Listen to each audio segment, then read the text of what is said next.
I stood in the empty garage staring at the oil stain on the concrete floor where my Raymond's 1967 Chevrolet Impala SS had been parked for the last 35 years. My hands were shaking so bad I had to grip the doorframe to steady myself. The car was gone. My legs felt weak as I walked closer to that empty space, like maybe I was seeing things wrong. Maybe Raymond had moved it. But Raymond had been dead for 3 months now, and that car hadn't left this garage in over a decade.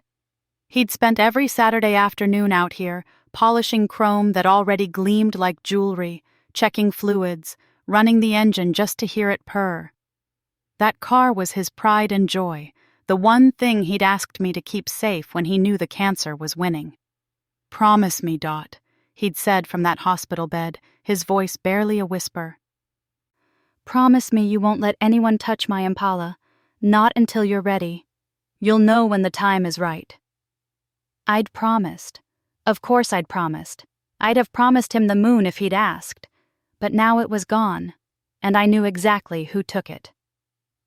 I walked back into the house on legs that felt like water. My son Terrence was sitting at my kitchen table, the same table where I'd fed him breakfast every morning for 18 years, eating a piece of my sweet potato pie like he didn't have a care in the world.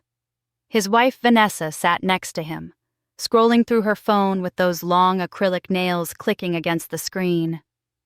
"Terrence," I said, and my voice came out harder than I meant it to. "Where is your father's car?" He didn't even look up from his plate. "Ma, we need to talk about that." "I'm talking about it right now. Where is your father's Impala?" Vanessa set down her phone and smiled at me. That smile never reached her eyes. It never had, not in the 2 years since Terrence brought her home. "Mrs. Williams, Terrence and I made a difficult decision, but it's really for the best." "I asked my son," I said, keeping my eyes on Terrence. "Not you." Terrence finally looked up, and I saw guilt flash across his face before he pushed it away. "I sold it, Ma. I got $15,000 from Classic Motors downtown. It's a good price for a car that was just sitting there collecting dust." The room started spinning. "You did what?" "Ma, listen," he started, but I held up my hand. "Your father made me promise to keep that car safe. He loved that car more than anything except me and you." "That's exactly the problem." Terrence stood up, his chair scraping against the floor.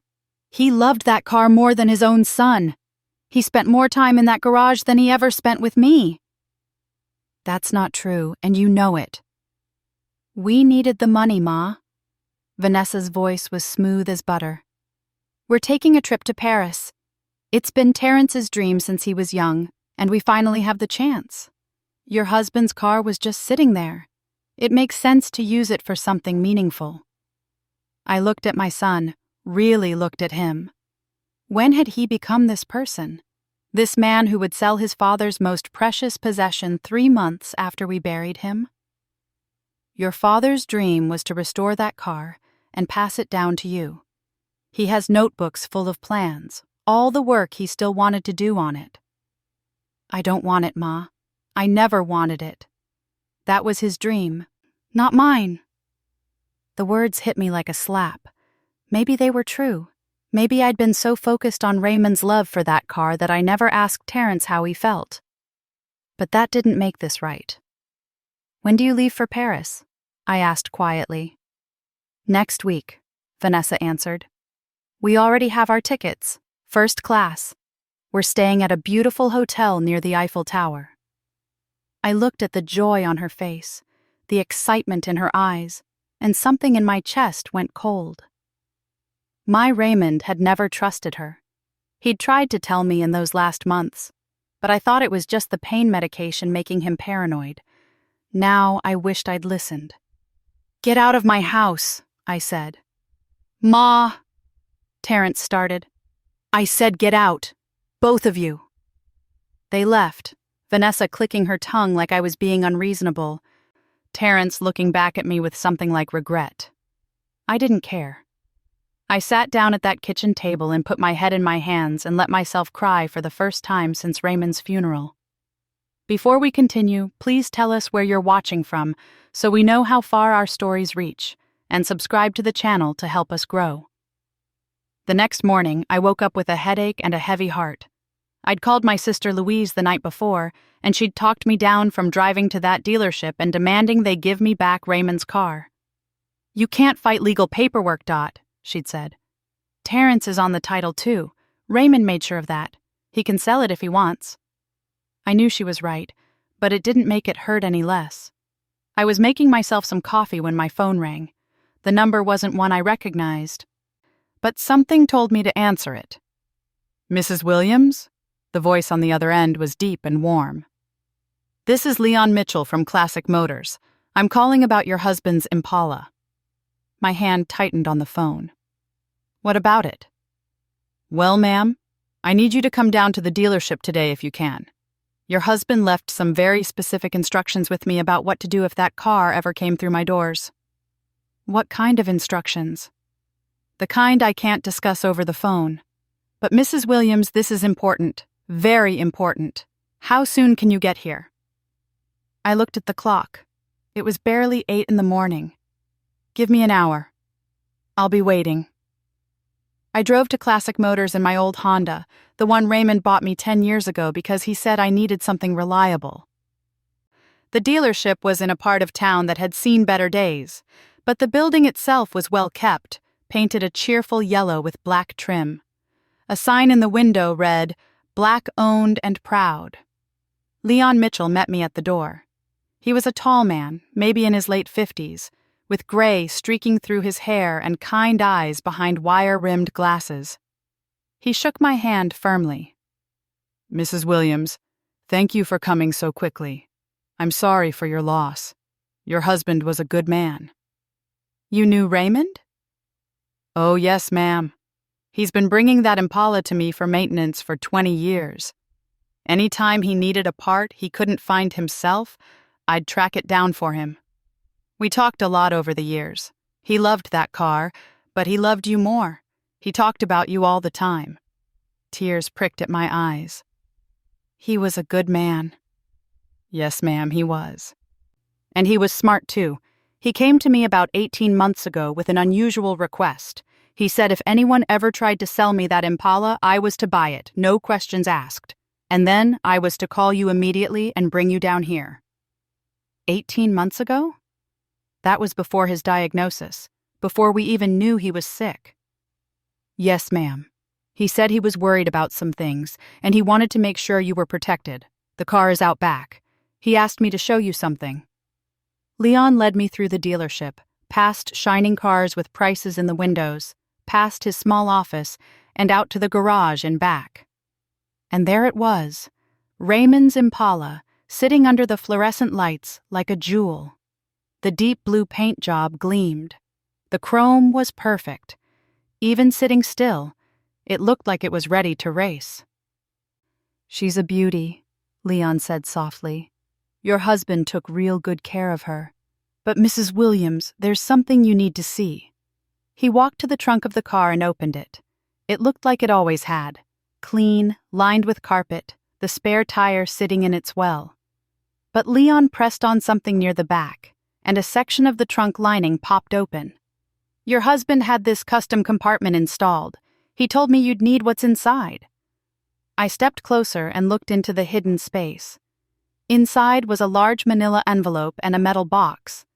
My hands were shaking again as I reached for them. "Take your time, Mrs. Williams," Leon said gently. "I'll be in my office when you're ready. Take as long as you need." He left me alone with the car and the secrets my husband had hidden inside it. I pulled out the envelope first. It was thick, heavy with papers. On the front, Raymond had written in his careful handwriting, "For Dorothy.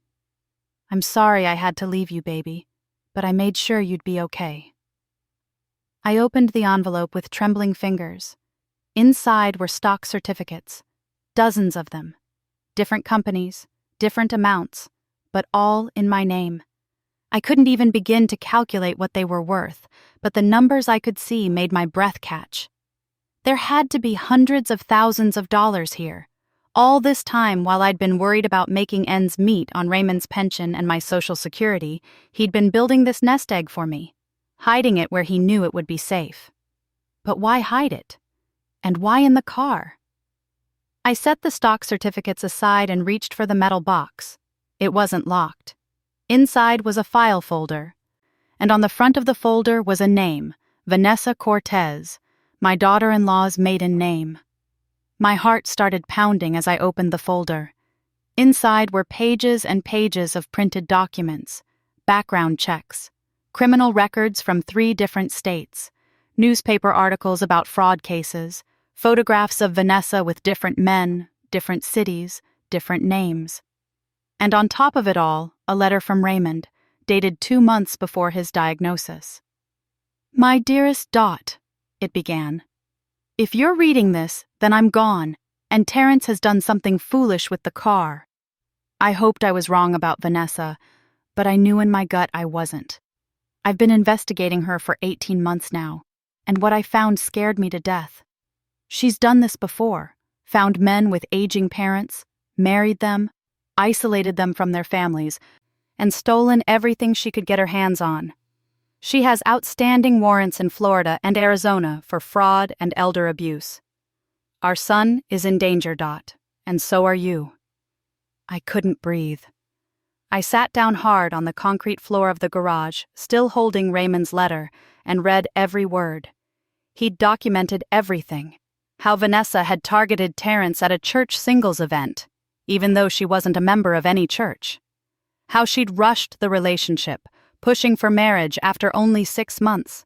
How she'd slowly started isolating Terrence from his friends, from his job, from me. How she'd taken control of his finances, his credit cards, his bank accounts. "I put the stock certificates in your name only," Raymond wrote. "I moved everything I could into accounts she can't touch. I hid this evidence in the car because I knew she'd never look here. She complained too much about me spending time in my dirty garage. When she makes Terrence sell the car, and she will, that's how you'll know she's moving to the final stage of her plan. She'll take the money and disappear, leaving Terrence with nothing." The letter went on, explaining how Raymond had contacted the authorities in Florida and Arizona, how there were active warrants for Vanessa's arrest, how they'd been watching her but needed evidence that she was still running cons. "Give this file to Detective Sarah Okafor at the police department," Raymond wrote. "I've been working with her. She'll know what to do. And Dot, please forgive Terrence. He's not a bad son. He's just a man in love with a woman who's very good at what she does. Help him come back to us. Help him heal. And when he's ready, if he wants it, teach him about the car. Teach him why I loved it. Not for me, but for him." The letter ended with, "I love you, Dorothy Marie Williams. I loved you from the day I met you at your mama's church picnic, and I'll love you forever. You were the best thing that ever happened to me. Be strong, baby. You got this." I sat on that garage floor, surrounded by my dead husband's last gift to me, and I cried again. But this time, mixed in with the grief, was something else. Something that felt like fire in my chest. Raymond had protected me, even from the grave. He'd seen the danger coming and built a shield around me, and now it was my turn to protect our son. I gathered up the papers, the stock certificates, everything Raymond had left me, and I walked back into Leon's office. He looked up from his desk, took one look at my face, and nodded slowly. "You found it," he said. "I found it. And I need to make a phone call. Use my office. Take all the time you need." I called the number Raymond had written down for Detective Okafor. She answered on the second ring. "Detective Okafor. My name is Dorothy Williams. I believe my husband Raymond was working with you on a case involving Vanessa Cortez." There was a pause, then. "Mrs. Williams, I'm so sorry for your loss. Raymond was a good man, and he was very helpful to our investigation. I take it Vanessa made her move?" "My son sold my husband's car yesterday, They're leaving for Paris next week." "Next week?" The detective's voice sharpened. "Do you have the file Raymond compiled?" "I have everything." "Mrs. Williams, I need you to bring that file to me today. Right now, if possible. We've been building a case against Vanessa for 2 years, but we needed proof that she was still operating. This could be exactly what we need to bring her in before she disappears again." "I'm on my way." I hung up and looked at Leon. "Thank you for everything you've done, for Raymond and for me." "Mrs. Williams, that car is yours. Raymond paid me enough to cover the sale price and then some. He wanted to make sure you got it back no matter what. It'll be here whenever you're ready for it." I drove to the police station with Raymond's file on the seat next to me, and for the first time since my son sold that car, I felt something other than grief and betrayal. I felt powerful. Detective Okafor was a sharp-eyed woman with her hair pulled back in a neat bun. She took the file from me with careful hands and spread the contents across her desk. As she read through Raymond's investigation, her expression grew harder. "Your husband did excellent work," she said finally. "This is more than enough. Combined with what we already have, we can arrest Vanessa tomorrow if you want us to." "Tomorrow?" I thought about it. "They leave for Paris in a week. They're flying out of the airport next Friday morning." Detective Okafor looked at me, and something like respect crossed her face. "Are you thinking what I think you're thinking?" "I'm thinking my son needs to see exactly who he married. And I'm thinking Vanessa needs to face justice for everything she's done. If you arrest her at the airport, in front of Terrence, with police and witnesses everywhere, she can't talk her way out of it. She can't make excuses. He'll have to see the truth. It's risky. She might run before then. She won't run. She thinks she's won. She thinks she's gotten away with it." I felt Raymond's strength flowing through me, his wisdom guiding my words. "She doesn't know about the car yet. She doesn't know about any of this." The detective studied me for a long moment, then nodded. "Okay, Mrs. Williams, we'll do it your way, but I need you to act normal this week.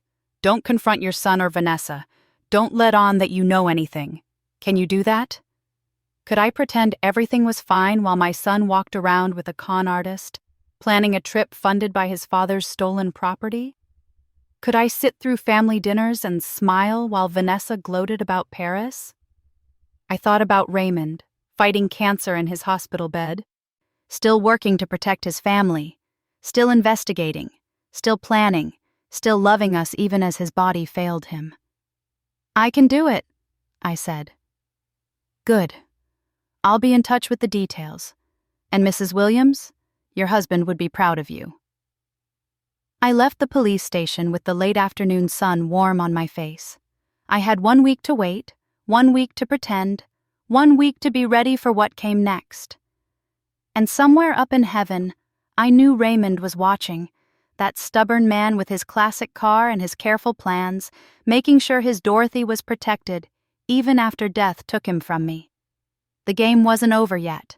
It was just beginning.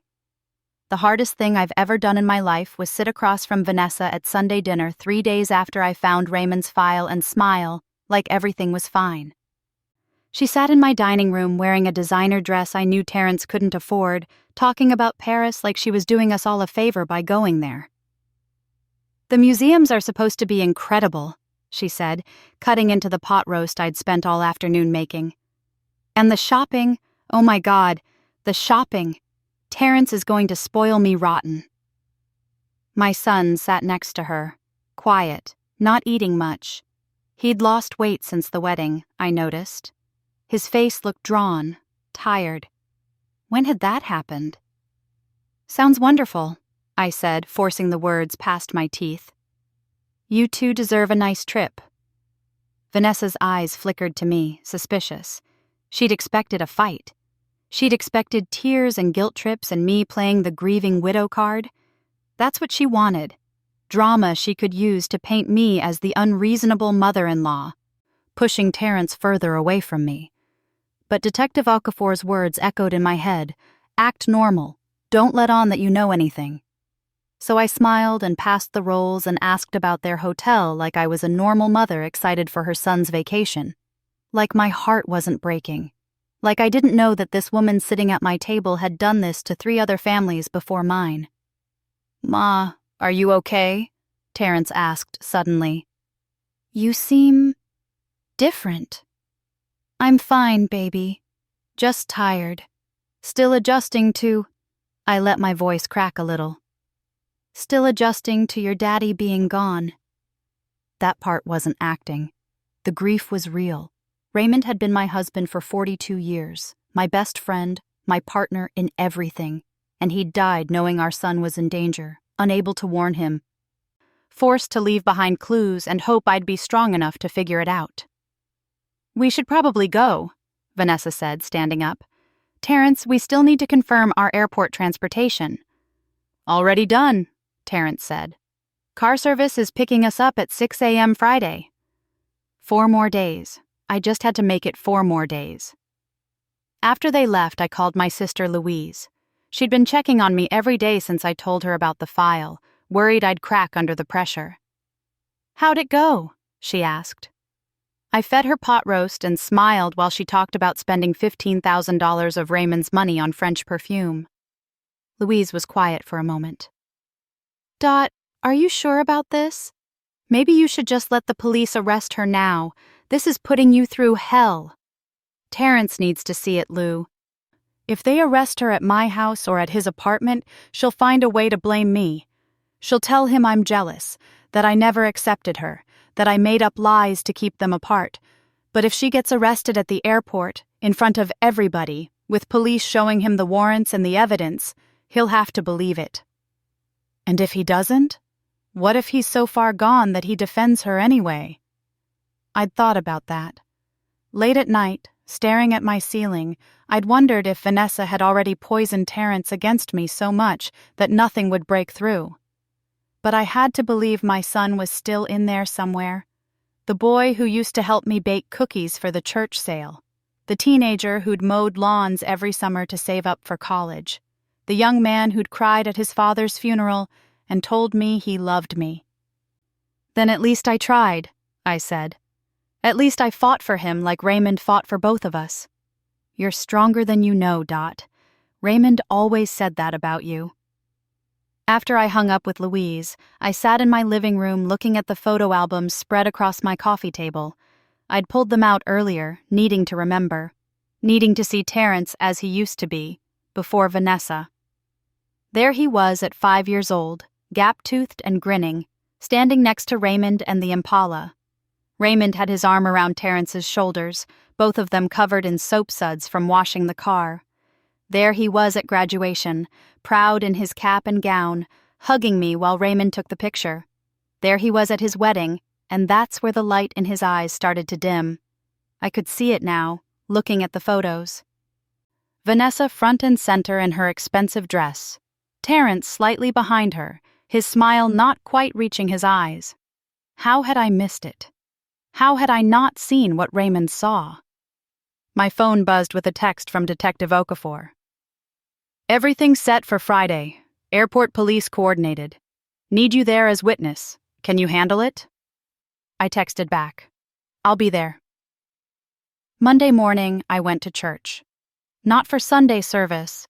I went on Monday because I knew Pastor Williams, no relation, but we joked about it, would be in his office doing sermon prep. I needed to talk to someone who knew our family, who knew Terrence, who could help me pray for what was coming. Pastor Williams was a sturdy man in his 60s with kind eyes and a gentle way of speaking that made people trust him. He'd married me and Raymond 42 years ago. He'd baptized Terrence. He'd preached Raymond's funeral 3 months ago and held my hand while I cried. "Sister Dorothy," he said when I knocked on his office door. Come in. What brings you by?" I sat down and told him everything. About the car, about Vanessa, about Raymond's investigation, about what was going to happen Friday morning at the airport. I showed him copies of some of the documents Detective Okafor had let me keep. Pastor Williams read through them slowly, his expression growing darker with each page. Finally, he set them down and looked at me. "That boy is going to need his church family when this is over," he said.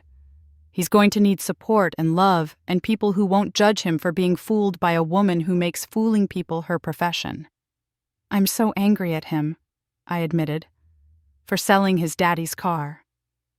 For choosing her over family, for not seeing what was right in front of him.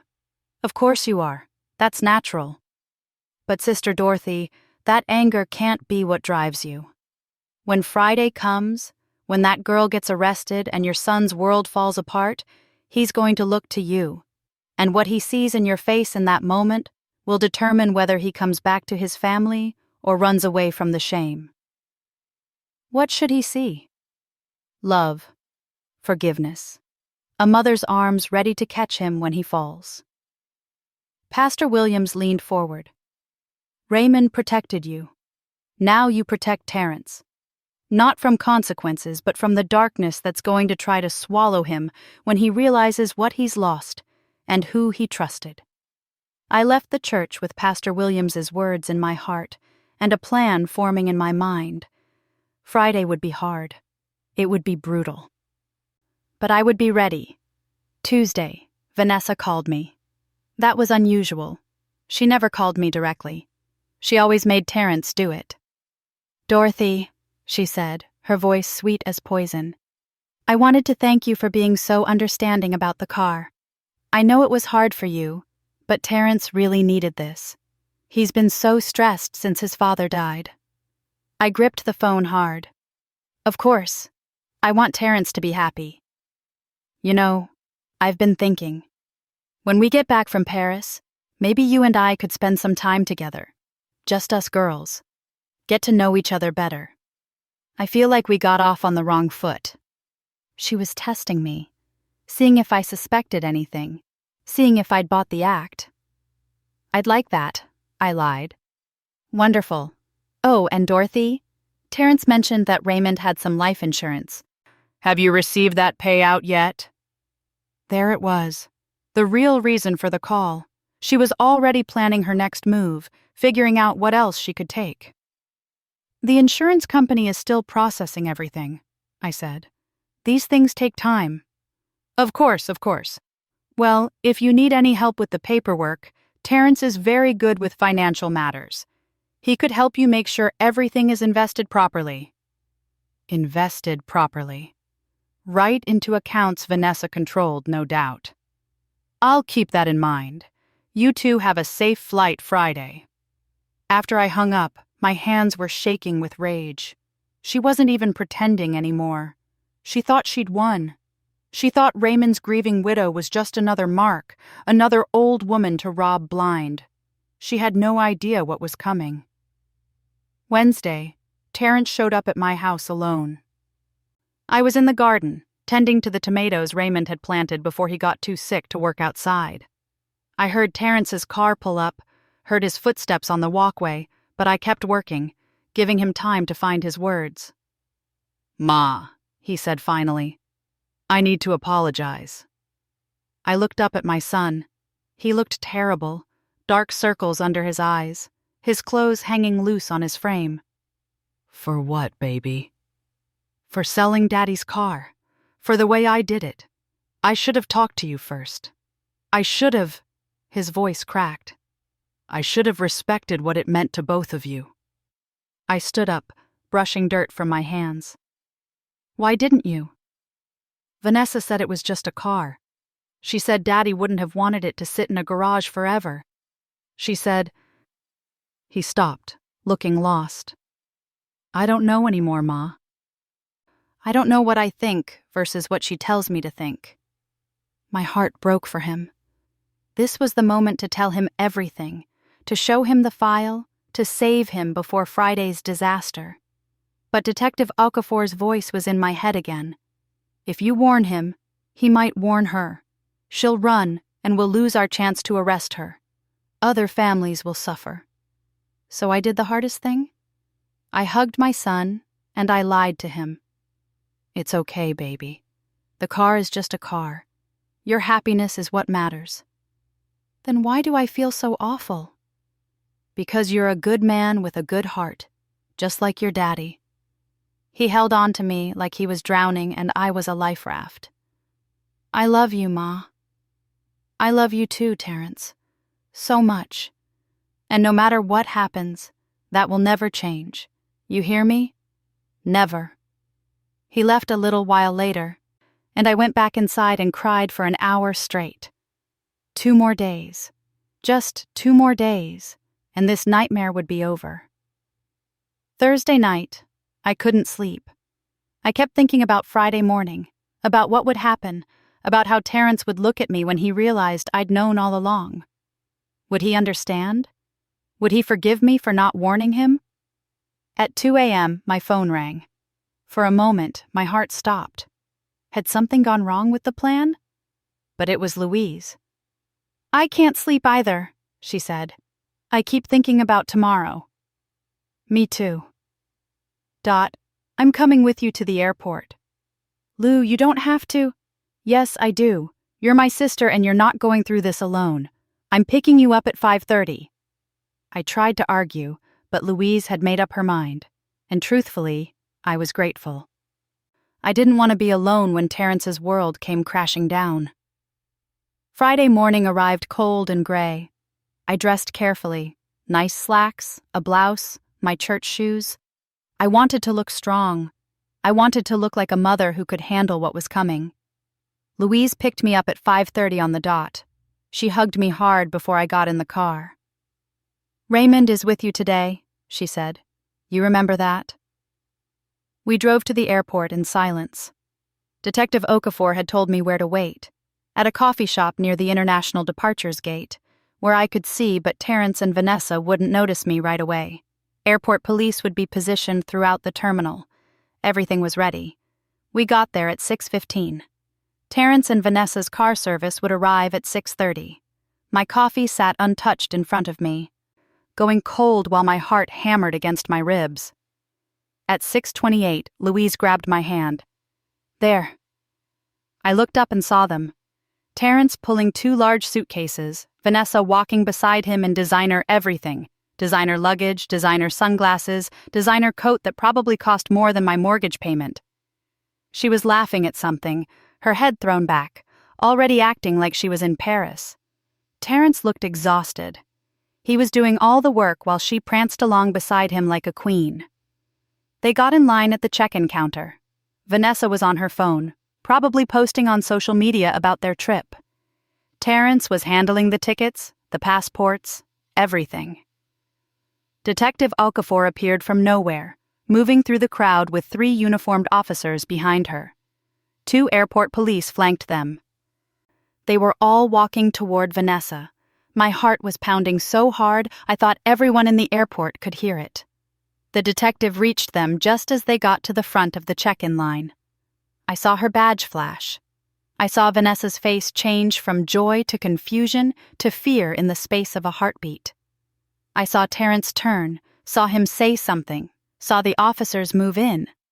And then I saw Vanessa run. She dropped her designer purse and bolted, pushing through the crowd in her high heels, heading for the exit. For one wild second, I thought she might actually make it. But airport police were already there, blocking the doors. She spun around, looking for another way out, and that's when she saw me. Our eyes met across the terminal, and I saw recognition dawn on her face. She knew. In that instant, she knew I'd been the one who brought her down. "You bitch!" she screamed, lunging in my direction. "You jealous old bitch!"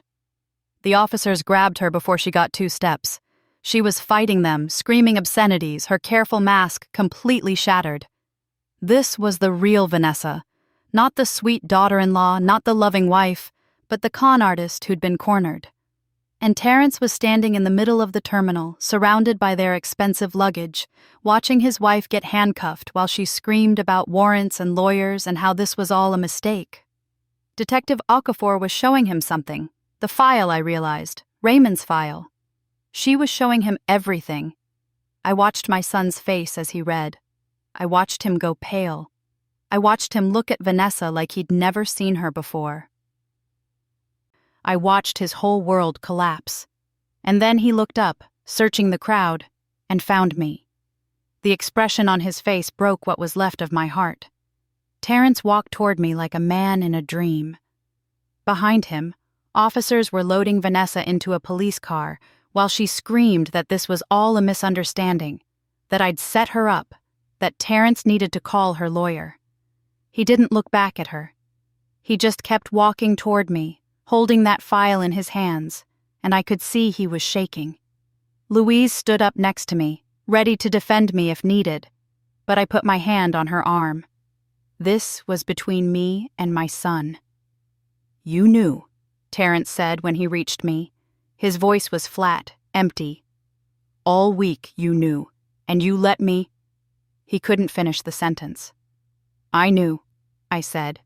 "Your father knew 18 months before he died. He investigated her, Terrence. He tried to protect you. By hiding it from me? By letting me marry her? By watching me make a fool of myself?" People were staring now, but I didn't care. "Your father tried to tell you.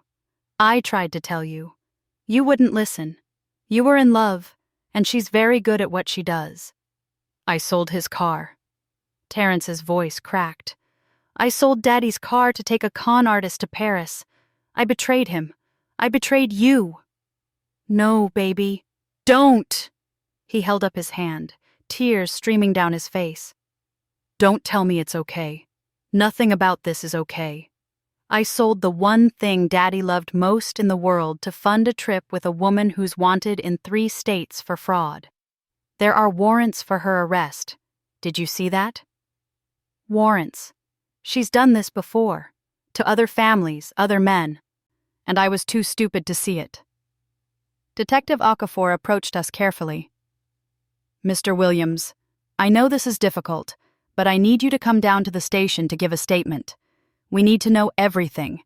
When you met Vanessa, how she isolated you from your family, what access she had to your finances, and your mother's information."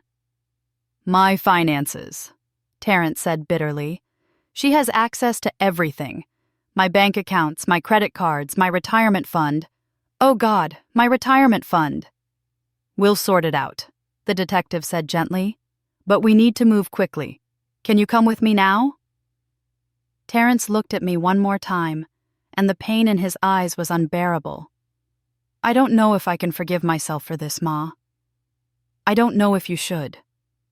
"Terrence," I started, but he was already walking away with Detective Okafor. His shoulders hunched like he was carrying the weight of the world. Louise put her arm around me. "Give him time, Dot. He's in shock. He'll come around." But I wasn't sure. I'd seen something in my son's eyes that terrified me, shame so deep it might swallow him whole. The next 3 days were a blur. Detective Okafor called to tell me that Vanessa's real name was Vanessa Marie Cortez Ramirez, and she had a criminal history going back 12 years. She'd married 4 men before Terrence, each time targeting men with aging parents and family assets. She'd stolen over $2 million total, and that was just what they could prove. The investigation file Raymond had compiled was being used as evidence in multiple cases across 3 states. "Your husband saved lives," Detective Okafor told me. "The information he gathered is helping us connect cases we didn't even know were related. He was meticulous, thorough. He should have been a detective." "He was just a father protecting his son," I said. Terrence wouldn't take my calls. I tried every day, sometimes twice a day, but he never answered. Finally, on the 4th day after the airport, Louise drove me to his apartment. He answered the door looking like he hadn't slept or eaten since I'd last seen him. The apartment was a mess. Clothes everywhere, dishes in the sink, curtains drawn against the sunlight. "Ma, I can't do this right now," he said. "Too bad. I'm coming in." I pushed past him and started cleaning. I opened curtains, letting light flood in. I gathered up dirty dishes and started washing them. I picked up clothes and sorted them into laundry piles. And all the while, Terrence stood in his living room watching me like I'd lost my mind. "What are you doing?" he finally asked. "I'm taking care of my son. Now sit down and tell me what's happening." "What's happening?" His laugh was bitter. What's happening is that I'm broke, Ma. Vanessa cleaned out my accounts before she got arrested. $43,000 gone. My credit cards are maxed out on charges I didn't make. My credit score is destroyed. I had to borrow money from my boss just to make rent this month. I kept washing dishes, letting him talk. And everyone knows. Everyone at work, everyone at church, everyone in this whole city knows that Terrence Williams was stupid enough to marry a con artist and sell his dead father's car to take her to Paris. They're probably laughing at me right now. Is that what you think? I turned to face him. You think people are laughing? Aren't they? No, baby. They're worried. They're concerned. Pastor Williams has called me every single day asking about you. Your cousin Deshawn stopped by yesterday wanting to know if you needed anything. Sister Johnson from church brought me 3 casseroles to bring to you because she said you need to eat. Nobody's laughing, Terrence. They're trying to help. I don't deserve help. That's not for you to decide. I dried my hands and sat down next to him. Your father left you a message. In his file, there was a letter for you. Detective Okafor gave it to me to give to you when you were ready. I think you're ready now. I pulled the envelope from my purse. I'd been carrying it with me everywhere, waiting for this moment. Terrence took it with trembling hands and opened it. I watched him read Raymond's words, watched tears stream down his face, watched his shoulders shake with sobs. When he finished, he looked at me. He forgave me, Terrence whispered. For selling the car, for not listening, for everything. He forgave me before it even happened. That's what fathers do. That's what love does. He said... Terrence's voice broke. He said he hid the evidence in the car because he knew I'd sell it. He planned for me to fail, Ma. He knew I would. No, baby. He knew Vanessa would push you to sell it. He knew she was that good at manipulation. But he also knew you were strong enough to survive it and come back to us. He believed in you even when you couldn't believe in yourself. Terrence collapsed against me, sobbing like he was 5 years old again, and I held him while he cried for his father, for his shattered life, for everything he'd lost and everything he'd thrown away. I miss him so much, Terrence said. I miss Daddy so much, and I can't even tell him I'm sorry. He knows, baby. He knows.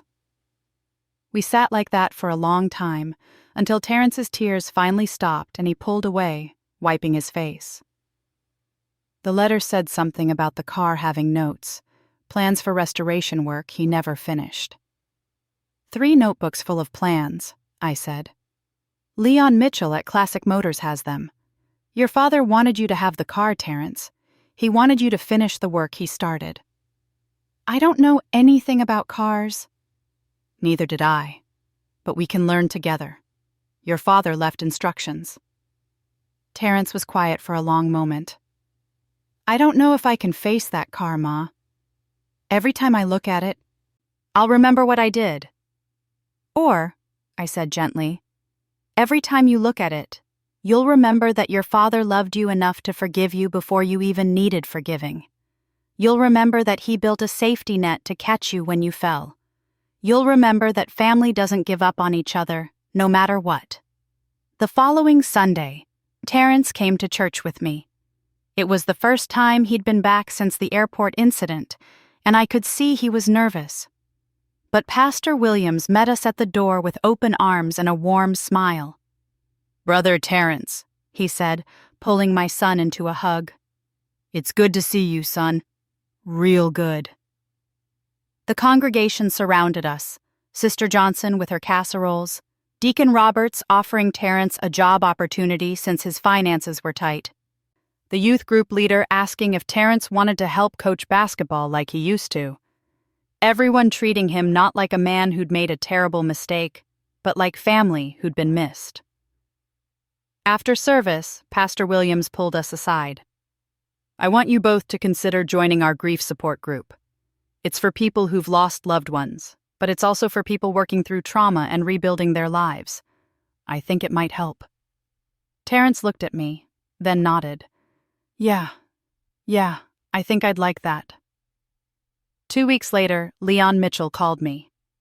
"Mrs. Williams, I have those notebooks your husband left, and I was thinking, if you and Terrence want to come by on Saturday, I could show you some basic maintenance, get you started on understanding the car."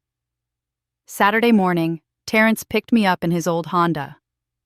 We didn't talk much on the drive to Classic Motors, but it wasn't the angry silence from before.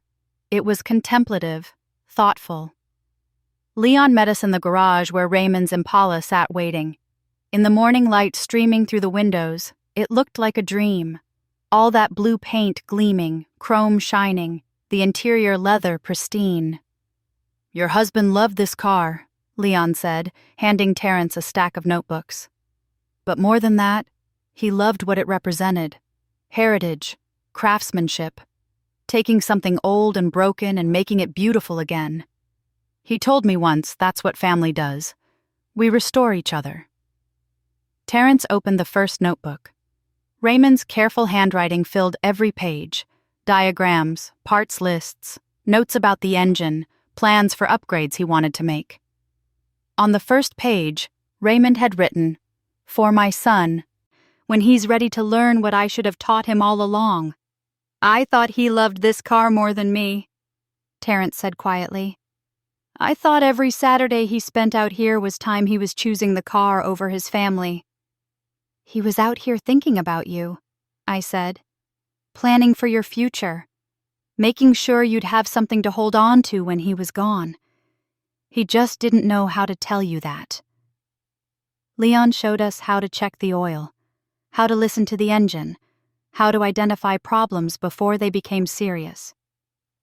Terrence listened carefully, asking questions, taking notes in the margins of Raymond's notebooks. I watched my son slowly come alive again, finding purpose in his father's passion. "This engine," Leon said, pointing to something under the hood that looked complicated and important. "Your father rebuilt it twice. Once in 1992, once in 2015. Both times, he said he was doing it so it would last long enough for his son to inherit it. He wanted you to have a car that would run forever, that you could pass down to your own children someday." Terrence's hands shook as he touched the engine. "I almost let her take this from our family. I almost let Vanessa destroy the one thing Daddy built to last." "But you didn't," Leon said firmly. "Your father made sure of that.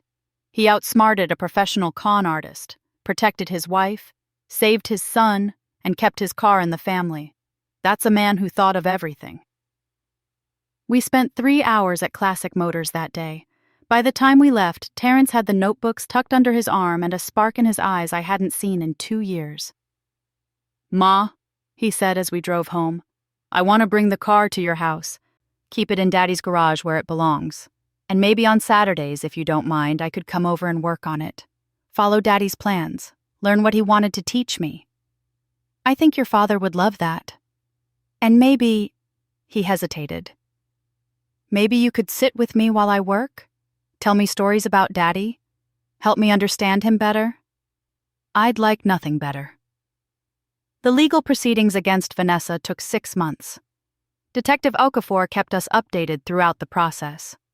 Vanessa tried to claim she was innocent, that Terrence had given her access to his accounts willingly, that she'd never committed fraud. But Raymond's file, combined with evidence from her previous victims, was overwhelming. In the end, she pled guilty to multiple counts of fraud, elder abuse, and theft. She was sentenced to 15 years in prison with no possibility of parole for at least 8 years.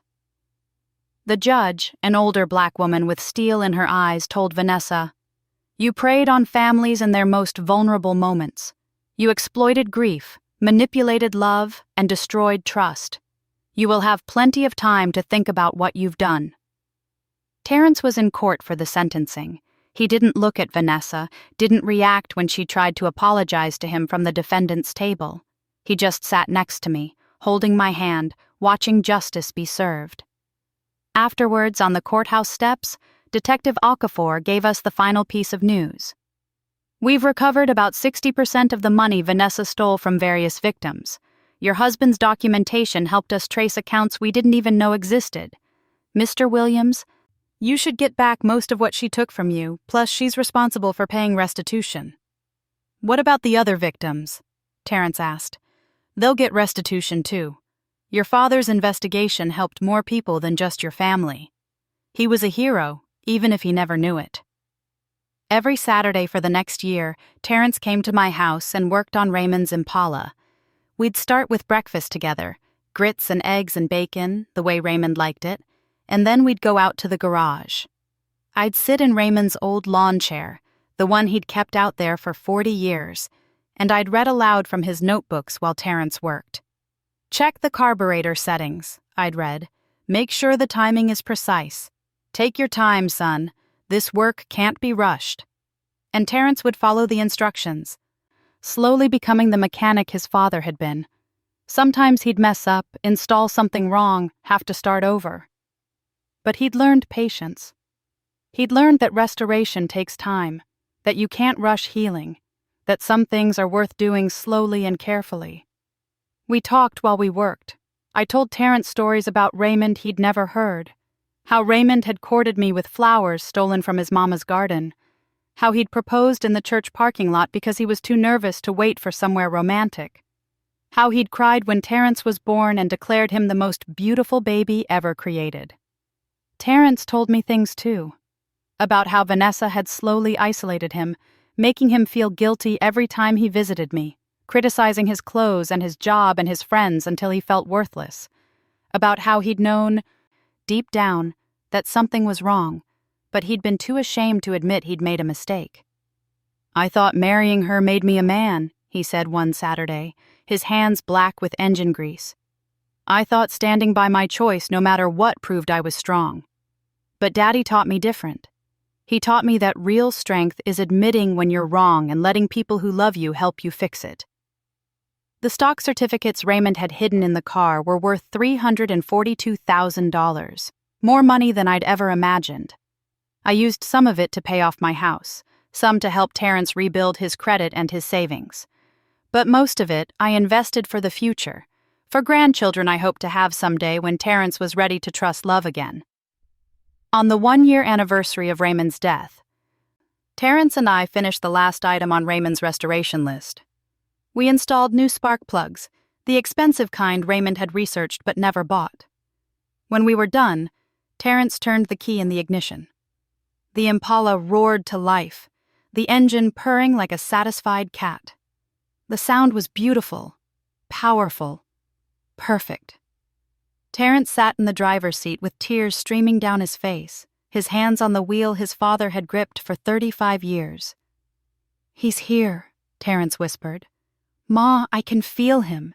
He's here with us." "He never left, baby. He's been here the whole time." We took the car for a drive that day, cruising through our neighborhood with the windows down and the radio playing old Motown songs Raymond had loved. People waved from their porches. Sister Johnson shouted, "Looking good!" Deacon Roberts gave us a thumbs up. When we got back home, Terrence helped me out of the car and hugged me tight. "Thank you," he said, "for not giving up on me, for trusting Daddy's plan, for teaching me that family means fighting for each other even when it's hard." "That's what your daddy taught me," I said. "Every single day we were together, he taught me that love means showing up, doing the work, and never quitting on the people who matter most." 2 years after Vanessa's arrest, Terrence met a woman at church. Her name was Keisha, and she was a school teacher with a kind smile and no interest in designer purses or trips to Paris. She liked Sunday dinners at my house. She asked questions about Raymond and looked at photo albums, and didn't mind that Terrence spent his Saturdays working on a car in his mother's garage. When Terrence told me he wanted to propose, I gave him Raymond's wedding ring. "Your father would want you to have it," I said. "He'd want you to try again, to trust again, to love again." The day Terrence married Keisha, we drove to the church in Raymond's Impala. The car was perfect now, fully restored, running better than it had in decades. Terrence drove, wearing his father's ring, following his father's example, living his father's lesson about love and family, and never giving up. At the reception, Pastor Williams asked me to say a few words. I stood up in front of all our family and friends, in front of my son and his new wife, and I told them about Raymond's final gift. My husband knew he was dying, I said. He knew he couldn't stay to protect us from what was coming. But he didn't let that stop him. He investigated. He planned. He hid evidence in his classic car and made sure that even from heaven, he could still take care of his family. That's what real love looks like. Not grand gestures or expensive trips. Real love is doing the hard work of protecting the people you love, even when you won't be there to see them safe. I looked at Terrence, saw him crying, saw Keisha holding his hand. My son made mistakes. He trusted the wrong person. He sold his father's most precious possession. But his father had already forgiven him. His father had already built a way back. And that's what I want you young people to remember. Family isn't about never falling down. It's about building safety nets for each other. It's about leaving instructions for restoration. It's about loving each other enough to do the hard work of healing together. Later, when the reception was over and everyone had gone home, Terrence and Keisha drove away in the Impala, heading to their new life together. I watched those taillights disappear into the night, and I felt Raymond standing beside me. "We did good, baby," I whispered. "Our boy is going to be okay." And I knew, somehow, that Raymond was smiling. The car sits in my garage now, waiting for Saturdays when Terrence comes over to maintain it. Sometimes he brings Keisha. Sometimes he comes alone. We follow Raymond's maintenance schedule religiously: oil changes, tune-ups, careful inspections of every system. But it's more than just maintaining a car. It's maintaining a connection. It's honoring a man who loved us enough to plan for our protection, even after death. It's teaching the next generation about resilience and restoration, and the kind of love that survives anything. On Raymond's birthday, Terrence and I drive the Impala to the cemetery. We park it right by his headstone, and we sit in those seats he kept perfect for 35 years, and we tell him about our lives. About the grandchildren Keisha and Terrence are planning to give me. About the car restoration business Terrence is thinking about starting.